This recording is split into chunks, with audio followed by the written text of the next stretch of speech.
Brazil টিমের কোনো ফ্যানদেরকে যদি প্রশ্ন করা হয় যে তোমাদের টিমের সবচাইতে হতভাগা প্লেয়ার কে, তাহলে সবার আঙুলটা ওই প্রথমে নেইমারের দিকেই যাবে। কারণ নেইমার হচ্ছে এরকম একটা স্কিল সম্পূর্ণ ফুটবল প্লেয়ার, যার ড্রিবলিং হচ্ছে সকল ফুটবল লাভারদের চোখের শান্তি, যে কিনা মেসি রোনালদোর মতো ঝুরি ভরা ব্যালন ডিওর ডিজার্ভ করে। কিন্তু তার কপালটা এতই খারাপ যে তার ক্যারিয়ারটাই ডাউন হয়ে গেল বিশাল বিশাল ইনজুরিতে পড়ে।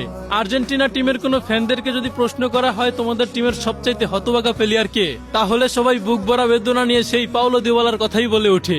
কারণ দিবালার ফুটবল খেলা দেখেই সবাই ভেবেছিল দিবালাই হয়তো আর্জেন্টিনার দ্বিতীয় মেসি হবে। কিন্তু তার ভাগ্যের কি নির্মম পরিহাস দেখো, সে 2026 বিশ্বকাপেই চান্স পেল না।